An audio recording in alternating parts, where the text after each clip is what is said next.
Indonesia berada di 3 besar yang paling baik.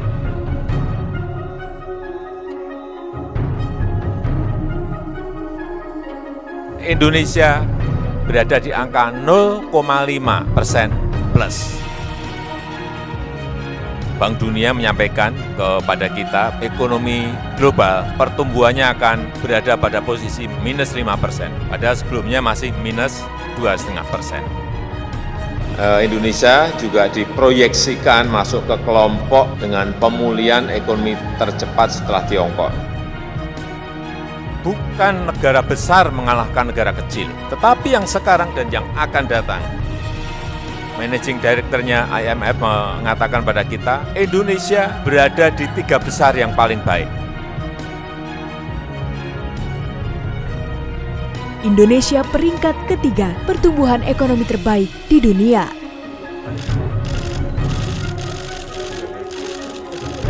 Negara cepatlah yang akan mengalahkan negara yang lambat. Artinya, yang cepat yang akan menang. Situasi ekonomi global hingga saat ini masih berkembang sangat dinamis. Pandemi virus corona atau COVID-19 yang melanda setidaknya 215 negara di dunia semakin menimbulkan ketidakpastian terhadap ekonomi dunia. Meski demikian, Presiden Joko Widodo mengungkapkan bahwa Indonesia diproyeksikan masuk ke dalam kelompok negara dengan pemulihan ekonomi tercepat setelah China dan India. Hal tersebut disampaikan langsung oleh Managing Director IMF, Kristalina Georgieva, kepada Presiden Jokowi. Indonesia juga diproyeksikan masuk ke kelompok dengan pemulihan ekonomi tercepat setelah Tiongkok.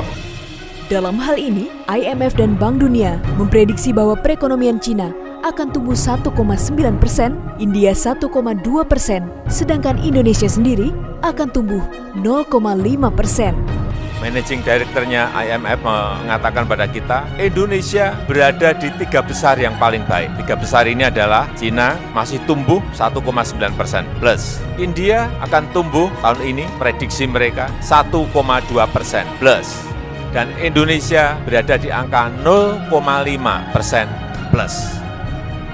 Selain itu, Presiden Jokowi juga membeberkan isi pembicaraannya 4 bulan lalu bersama Kristalina mengenai pertumbuhan ekonomi global yang akan mengalami resesi di angka minus 5%. Bank Dunia menyampaikan kepada kita bahwa ekonomi global pertumbuhannya akan berada pada posisi minus 5%. Padahal sebelumnya masih minus 2,5%. Pada keadaan normal, posisinya adalah 3-3,5%. Namun, Organisasi Kerjasama dan Pembangunan Ekonomi atau OECD menyampaikan bahwa ekonomi global akan terkontraksi dan berada pada minus 6% sampai dengan minus 7,6%. Bahwa ekonomi global akan terkontraksi dan berada pada minus 6% sampai minus 7,6% tahun 2020. Saya nggak tahu apakah ini akan bergerak lebih buruk lagi, karena memang situasinya sangat dinamis sekali. Beberapa waktu lalu, upaya pemerintah Indonesia dalam menangani dampak ekonomi dan sosial akibat pandemi virus corona juga mendapatkan pujian dari International Monetary Fund atau IMF. Dalam pernyataannya, Kristalina mengatakan bahwa ia melihat Indonesia telah mengambil kebijakan yang signifikan dan tepat sasaran untuk mendukung perekonomian.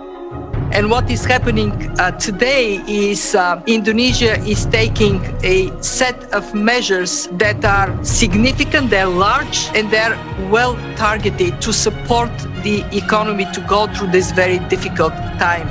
Kemudian secara khusus, IMF juga memuji koordinasi baik antara Bank Indonesia dan Kementerian Keuangan dalam menangani pandemi serta pemberian perlindungan oleh pemerintah kepada UMKM.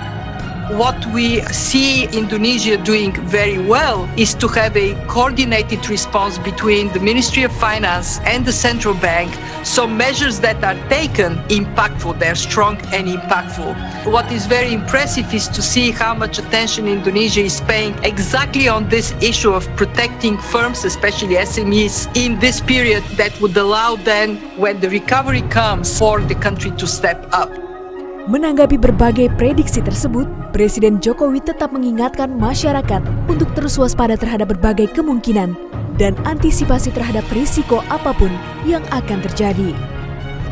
Namun, kita tetap harus waspada kemungkinan dan antisipasi kita terhadap risiko terjadinya gelombang kedua, second wave, dan masih berlanjutnya sekali lagi ketidakpastian ekonomi global di tahun 2021.